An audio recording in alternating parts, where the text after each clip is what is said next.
Baik, bismillahirrahmanirrahim. Assalamualaikum warahmatullahi wabarakatuh. Hai teman-teman semuanya. Alhamdulillah bisa berjumpa lagi di mata kuliah Ekonomi Pembangunan.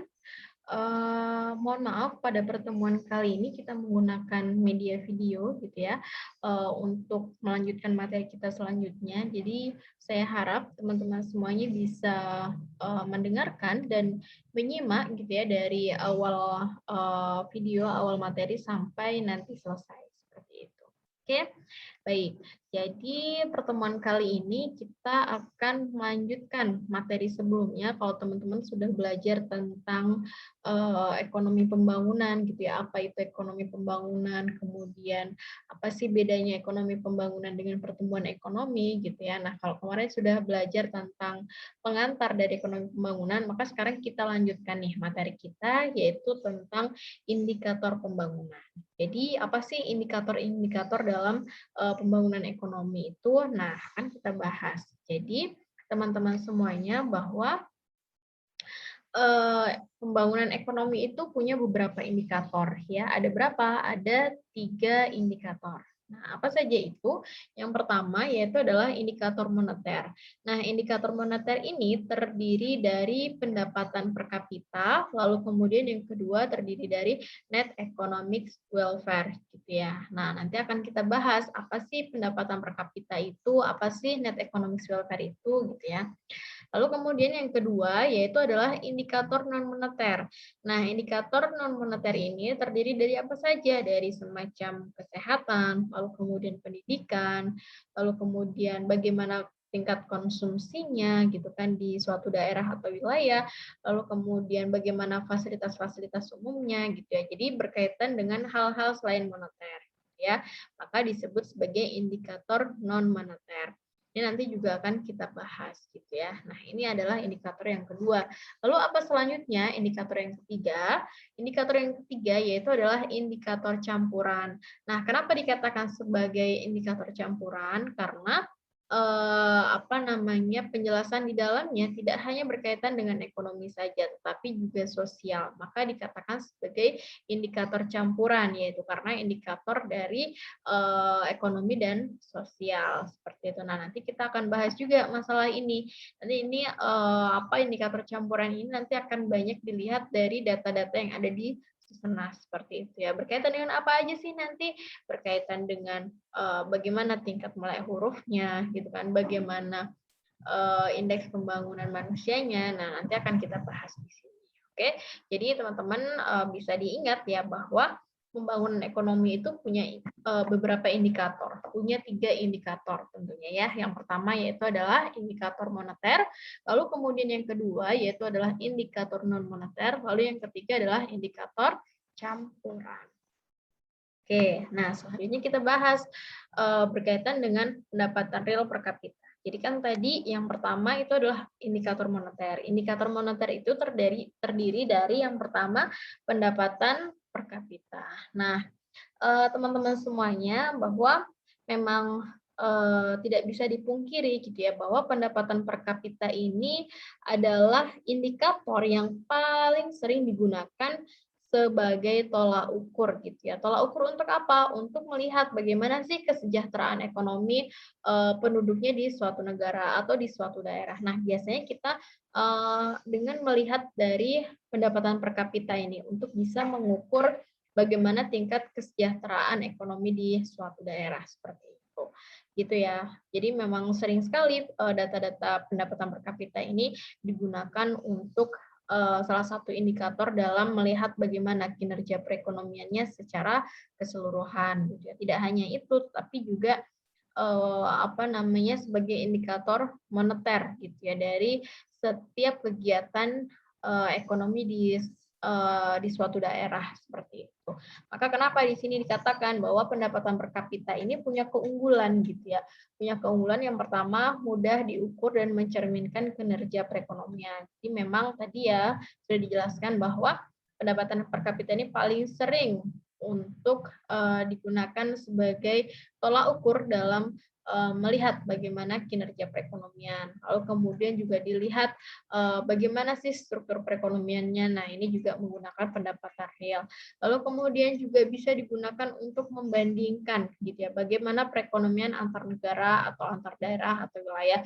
Ini juga menggunakan data pendapatan per kapita. Nah, data pendapatan per kapita itu didapatkan dari mana?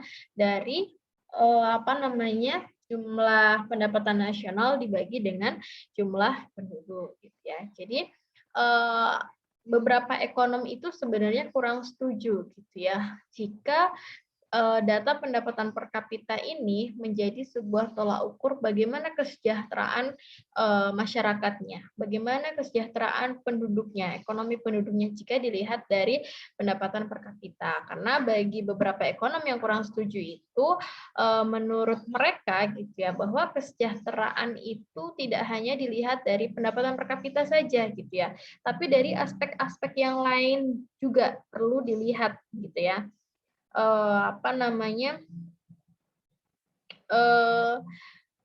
Jadi yang membuat para ekonom itu tidak setuju itu karena bagi beberapa ekonom yang kurang setuju itu tidak hanya dilihat dari pendapatan per kapita saja, tapi dilihat dari sisi yang lain, bagaimana bagaimana waktu luangnya, bagaimana sisi kebahagiaannya gitu kan, bagaimana sisi sosial-sosial yang lain. Nah, itu kan tidak diperhitungkan gitu ya di dalam data pendapatan per kapita. Jadi itu yang menjadi kritik bagi beberapa ekonom terkait dengan pendapatan per kapita ini yang dijadikan sebagai tolak ukur kesejahteraan masyarakat. Tapi memang tidak bisa dipungkiri pendapatan per kapita ini punya keunggulan ini tadi dan masih sering digunakan sampai sekarang.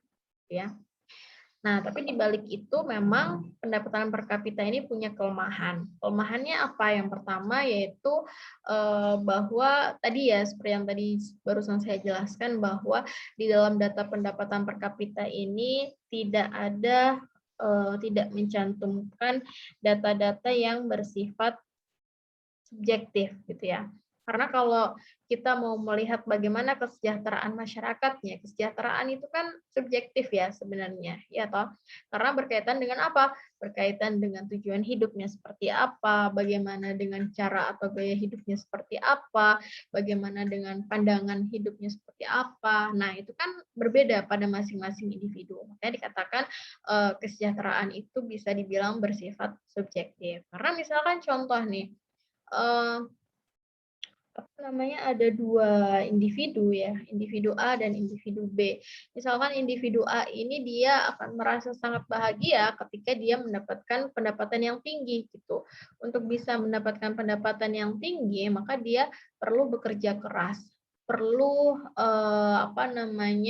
meluangkan banyak waktu untuk bekerja sehingga waktu luangnya sangat terbatas. Tapi dia bahagia karena dia mendapatkan pendapatan yang tinggi sesuai dengan hasil kerja kerasnya. Tapi bagi individu B, kebalikannya gitu. Dia merasa bahagia ketika dia punya waktu luang yang banyak, ketika dia punya leisure time yang banyak, seperti itu. Beda halnya dengan individu A tadi. Nah, ini kan dua hal yang berbeda. Dua-duanya merasa sejahtera, dua-duanya merasa bahagia, tapi dengan caranya sendiri-sendiri. Nah, ini kan bersifat subjektif, gitu ya. Nah, ini yang menjadi sebuah kelemahan dari data pendapatan per kapita tadi jika digunakan untuk sebagai tolak ukur melihat bagaimana kesejahteraan masyarakatnya, bagaimana kesejahteraan penduduknya, seperti itu ya. Lalu kemudian kalau dilihat dari kelemahan metodologisnya gitu ya, bahwa pendekatan menggunakan pendapatan per kapita ini itu mengabaikan struktur-struktur yang lain gitu. Misalkan apa? Umur penduduknya berapa juga tidak dimasukkan gitu kan, tidak dihitung. Lalu kemudian bagaimana distribusi pendapatan masyarakatnya, bagaimana kondisi sosial budayanya, bagaimana iklim di suatu masyarakatnya, ya kan? Lalu bagaimana pola pengeluaran masyarakatnya, gitu kan, semuanya tidak dihitung. Nah, ini yang menjadi sisi kelemahan metodologis dari pendapatan per kapita. Karena tadi ya, data pendapatan per kapita kan hanya didapatkan dari situ, tanpa melihat bagaimana struktur-struktur yang lain dari kondisi sosialnya, dari umur penduduknya bagaimana. Nah, itu kan tidak dilihat. Jadi hanya sebatas dilihat dari pendapatan nasionalnya dan penduduknya. Seperti itu ya. Tapi memang pendapatan per kapita ini masih sering digunakan sampai sekarang. Oke. Nah, selanjutnya yaitu adalah indikator moneter itu terdiri dari yang kedua itu adalah net economic welfare. Jadi net economic welfare ini dikemukakan oleh siapa? Oleh William and James Tobin di tahun 1973 gitu ya. Jadi William and James Tobin ini dia membuat sebuah metode perhitungan ya untuk melihat bagaimana kesejahteraan ekonominya secara bersih, makanya dikatakan sebagai net economic welfare. Jadi net economic welfare ini dikemukakan oleh William and James ini untuk menyempurnakan pendekatan dari pendapatan per kapita tadi gitu ya. Karena kan ada beberapa ekonomi yang kritik terhadap pendekatan jika menggunakan pendapatan per kapita tadi ya. Maka kemudian si William and James ini dia membuat sebuah pendekatan baru ya, bisa dibilang pendekatan baru dengan menggunakan net economic welfare gitu. Dia berusaha untuk menyempurnakan pendekatan yang lebih cocok untuk melihat bagaimana kesejahteraan ekonomi di suatu daerah atau di suatu negara. Nah, ada dua koreksi di dalam net economic welfare. Yang pertama yaitu adalah koreksi positif. Ya, jadi menurut si ekonom tadi William and James gitu ya, bahwa dari koreksi positifnya ini kita itu harus memperhatikan bagaimana leisure time-nya, bagaimana waktu senggangnya, bagaimana waktu luangnya gitu ya. Lalu kemudian juga harus memperhatikan bagaimana sektor ekonomi informalnya gitu ya. Lalu kemudian yang ketiga, kegiatan yang tidak melalui pasar. Nah, jadi ketiga ini harus dihitung untuk supaya hasilnya itu lebih sempurna, lebih mendekati bagaimana kesejahteraan ekonomi gitu ya. Menghitung leisure time. Menghitung leisure time di sini maksudnya adalah artinya teman-teman semuanya bahwa bagi seseorang yang mempunyai leisure time yang tinggi itu kan artinya dia punya waktu luang yang banyak gitu kan, artinya waktu bekerjanya lebih sedikit dibandingkan seseorang individu yang punya leisure time-nya sedikit. Artinya tentu sangat berbeda gitu. Individu yang punya leisure time sedikit dia otomatis akan punya pendapatan yang lebih besar karena dia gunakan sebagai bekerja lebih keras untuk mendapatkan pendapatan yang lebih tinggi dibandingkan mereka yang leisure time-nya lebih banyak.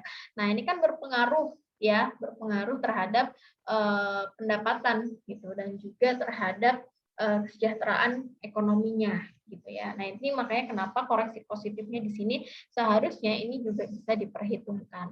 Lalu kemudian sektor ekonomi informal ini juga bisa diperhitungkan karena apa?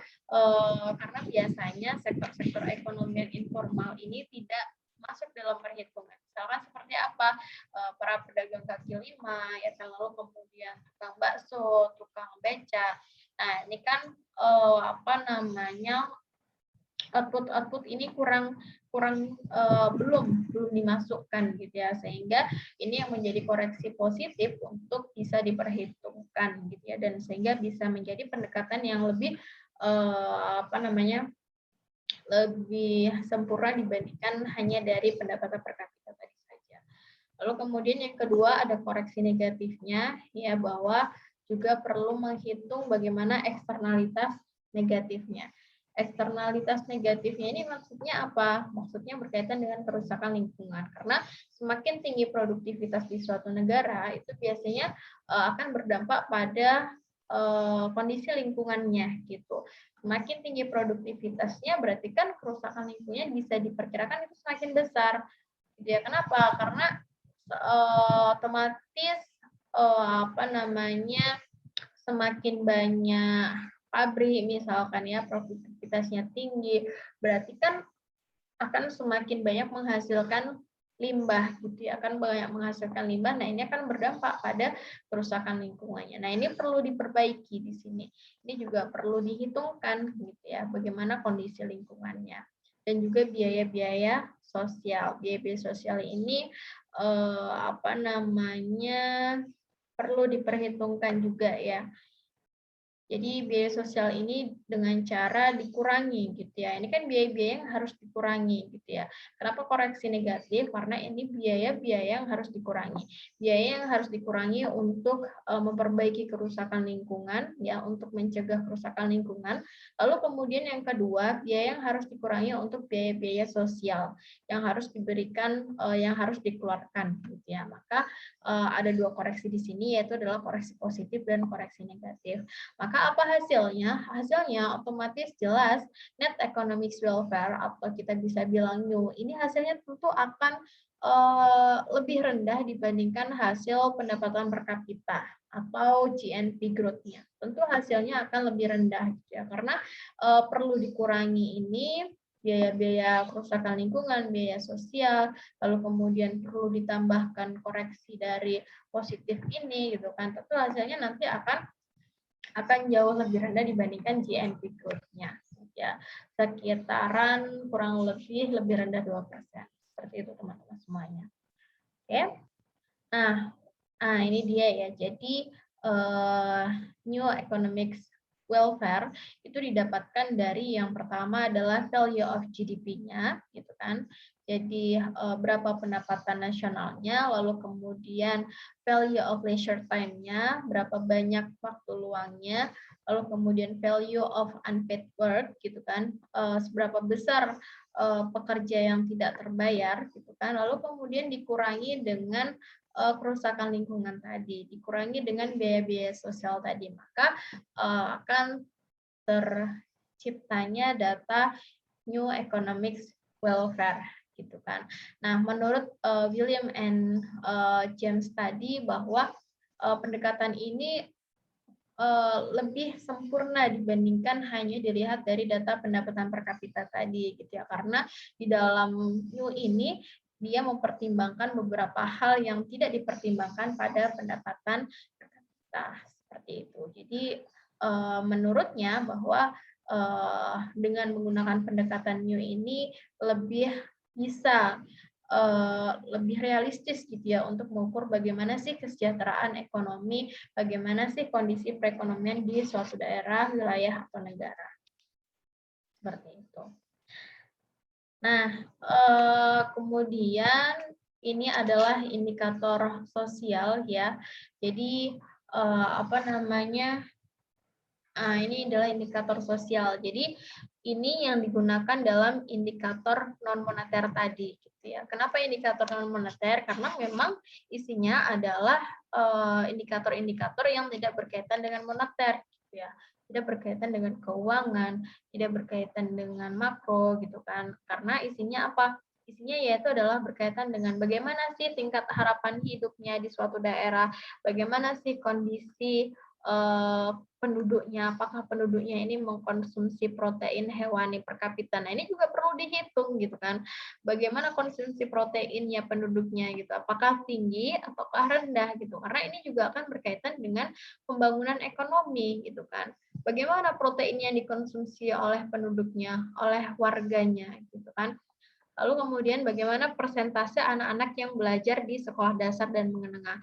Apakah tinggi, apakah sesuai dengan jumlahnya, ataukah rendah gitu kan? Kalau rendah ya artinya berarti banyak anak-anak yang tidak belajar di sekolah dasar dan menengah gitu. Mereka tidak sekolah, mereka mungkin keterbatasan ekonomi. Nah, ini kan berarti menjadi sebuah masalah gitu ya dalam pembangunan ekonomi. Lalu kemudian bagaimana jumlah teleponnya, bagaimana jumlah radionya, gitu kan. Ini berkaitan dengan teknologinya. Artinya semakin banyak kepala keluarga atau keluarga yang memiliki telepon, radio, surat kabar, gitu kan. Berarti semakin mampu warganya, semakin mampu penduduknya, gitu kan. Lalu kemudian banyak hal yang dilihat di sini ya. Mungkin berkaitan dengan bagaimana persentase tenaga kerja yang memperoleh gaji atau upah gitu kan. Nah, ini juga dilihat apakah tinggi ataukah rendah. Kalau rendah berarti banyak tenaga kerja yang mungkin tidak memperoleh gaji gitu karena keterbatasan dana dari perusahaannya atau dari institusi-institusinya. Nah, ini kan juga menjadi sebuah masalah gitu ya. Berarti memang pembangunan ekonominya masih harus terus diperbaiki gitu, harus terus didukung gitu ya, diperbaiki segala halnya gitu kan. Lalu kemudian bagaimana konsumsi energi per kapitanya, bagaimana konsumsi listriknya gitu kan, bagaimana apalagi persentase laki-laki di sektor pertaniannya. Ini ternyata menjadi sebuah indikator-indikator dalam indikator moneter yang yang bisa dilihat gitu ya dalam pembangunan ekonomi gitu. Karena dari awal saya sudah jelaskan ke teman-teman semuanya bahwa pembangunan ekonomi itu tidak hanya berbicara masalah pendapatan nasionalnya saja, tidak hanya berbicara masalah pertumbuhan ekonominya saja, tetapi segala hal gitu ya. Segala hal baik itu hal ekonomi ataupun hal sosial. Seperti berikut ini yang sudah barusan dijelaskan. Oke. Nah, selanjutnya yaitu adalah indeks kualitas hidup gitu ya, bahwa di dalam indikator non moneter selanjutnya itu terdapat indeks kualitas hidup. Nah, indeks kualitas hidup ini mulai ada dikenalkan di tahun 1979 gitu ya. Yang memperkenalkan adalah Maurice de Morris gitu ya, bahwa dia memperkenalkan salah satu indikator yang bisa mengukur bagaimana kinerja pembangunan di suatu negara, yaitu dengan melihat indeks kualitas hidupnya gitu. Nah, indeks kualitas hidupnya atau biasa disebut juga quality life index ini, dia terdapat 3 indikator gitu ya. Indikatornya apa saja? Yang pertama, indeks harapan hidup, ya, indeks harapan hidup ini di usia 1 tahun, lalu kemudian yang kedua dilihat bagaimana indeks kematian bayinya, lalu kemudian yang ketiga indeks melek huruf. Jadi untuk mendapatkan indeks kualitas hidup ini terdiri 3 indikator ini teman-teman semuanya, yaitu adalah indeks harapan hidup, indeks kematian bayi, indeks melek huruf. Bagaimana cara mendapatkan data indeks kualitas hidup? Yaitu adalah dengan cara dijumlahkan semuanya ya dari indeks harapan hidup, kematian bayi, melek huruf, lalu kemudian dibagi 3 seperti itu. Begitu ya. Jadi kalau yang pertama ini adalah indeks harapan hidup. Jadi ini adalah tingkat kematian bayi per 1000 kelahiran gitu ya. Oh sorry, itu maksudnya indeks kematian bayi. Jadi indeks kematian bayi ini didapatkan dari mana? Didapatkan dari berapa besarnya, lalu kemudian dikurangi tingkat kematian bayi per 1000 kelahiran. Ini di masing-masing negara. Gitu ya. Nah, nanti akan ada tugas tentang ini. Nanti teman-teman bisa silahkan cari tahu sendiri ya, bagaimana bisa mendapatkan data indeks kualitas hidup. Nah, lalu kemudian indikator yang ketiga dari indikator pembangunan ekonomi itu adalah indikator Susenas Inti. Kenapa indikator Susenas? Karena memang ini ada data khusus dari Susenas gitu ya terkait dengan indikator-indikator campuran gitu ya untuk melihat bagaimana sih pembangunan ekonomi di suatu daerah atau di suatu negara gitu ya. Jadi kalau teman-teman bisa dapatkan datanya secara gratis, secara cuma-cuma di BPS gitu ya. Jadi BPS itu mengembangkan salah satu indikator kesejahteraan rakyatnya itu dengan menggunakan indikator Susenas Inti gitu ya, atau bisa disebut Core Susenas gitu. Jadi indikator Susenas Inti ini adalah indikator campuran tadi ya, indikator yang ketiga tadi, karena terdiri dari sosial dan ekonomi gitu ya. Kalau kita lihat di sini, yang pertama ada indikator pendidikan gitu. Jadi variabel pendidikan ini bisa dilihat dari apa? Dari bagaimana tingkat pendidikannya, bagaimana tingkat melek hurufnya, bagaimana tingkat partisipasi pendidikannya. Nah, ini untuk melihat variabel pendidikannya. Lalu kemudian yang kedua berkaitan dengan variabel kesehatannya. Ini dilihat dari mana? Dari indikator-indikator yang berkaitan dengan kesehatan. Misalnya rata-rata hari sakit, sering sakit nggak sih? Lalu kemudian bagaimana sih fasilitas kesehatan yang ada di sana? Gitu kan. Banyakkah atau sedikitkah atau sangat terbataskah? Nah, ini berkaitan dengan kesehatan. Lalu kemudian yang berkaitan dengan perumahan gitu ya. Bagaimana sumber air di sana, bersih nggak?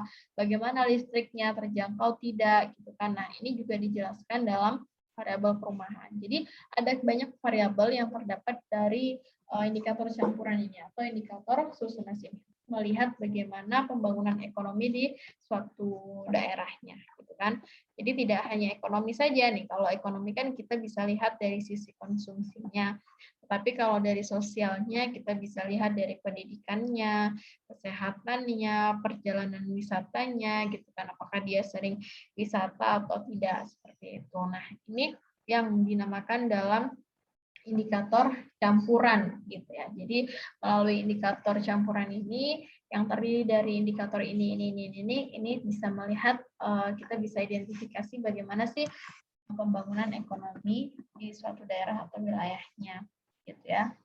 Nah, terus kemudian di dalam apa namanya indikator campuran ini, yang kedua juga ada indeks pembangunan manusia. Gitu. Jadi indeks pembangunan manusia ini dilihat dari 3 indikator juga. Yang pertama yaitu adalah bagaimana tingkat harapan hidupnya, bagaimana tingkat melek hurufnya, bagaimana pendapatan per kapitanya. Jadi ketiga variabel ini, ketiga indikator ini digunakan untuk mendapatkan berapa besar indeks pembangunan manusianya. Gitu ya. Jadi kita bisa lihat dari sini tingkat harapan hidup, apakah harapan hidupnya tinggi di suatu negara, di suatu daerah, ataukah rendah gitu ya. Lalu kemudian kita lihat juga tingkat melek hurufnya, apakah melek hurufnya tinggi, apakah rendah gitu kan. Berarti kalau melek hurufnya rendah ya berarti mayoritas di negara tersebut memang masih banyak yang belum berpendidikan, masih banyak yang pendidikannya kurang seperti itu ya. Lalu bagaimana tingkat pendapatan per kapitanya, tinggikah atau rendahkah? Nah, dari sini kita bisa dapatkan seberapa besar indeks pembangunan manusianya di suatu negara atau di suatu daerah atau di suatu wilayah gitu ya. Gitu. Jadi indeks pembangunan manusia ini diukur berdasarkan 3 indikator ini. Gitu ya. Nah, nanti teman-teman ini sangat menarik. Dari sini kita bisa melihat itu kelompok-kelompok negaranya. Apakah kelompok negaranya itu indeks pembangunan manusianya atau IPM-nya itu rendah, ataukah hasilnya bahwa menyebutkan kelompok negara tersebut punya IPM yang tinggi ataukah sedang di rata-rata di tengah-tengah. Nah, itu semua nanti apa namanya ada patokannya gitu ya teman-teman semuanya. Jadi untuk nilai IPM yang hasilnya itu ketika didapatkan dari ketiga indikator itu hasilnya adalah 0 sampai 0,5 gitu ya, maka itu menyebutkan bahwa dia kelompok negaranya atau kelompok daerahnya dia punya indeks pembangunan manusia yang rendah. Tapi 0,5 sampai 0,79 itu berarti dia indeks pembangunan manusianya dalam rentang menengah gitu ya atau tengah rata-rata. Lalu kemudian yang 0,79 sampai 1 berarti dia punya indeks pembangunan yang tinggi gitu ya. Indeks pembangunan yang tinggi seperti itu teman-teman semuanya. Nah, ini yang berkaitan dengan indikator campuran. Ya, jadi apa namanya indikator campuran ini bisa dilihat dari indikator Susenas, lalu yang kemudian yang kedua dari indeks pembangunan manusianya. Oke, baik. Nah, mungkin itu yang bisa saya sampaikan, saya jelaskan ke teman-teman semuanya berkaitan dengan indikator-indikator pembangunan ekonomi. Jadi teman-teman silahkan baca dari referensi-referensi yang lain, referensi-referensi pendukung terkait dengan bagaimana sih indikator pembangunan ekonomi ini. Oke, mungkin itu yang bisa saya sampaikan. Saya cukupkan sampai di sini. Terima kasih semuanya. Wassalamualaikum warahmatullahi wabarakatuh.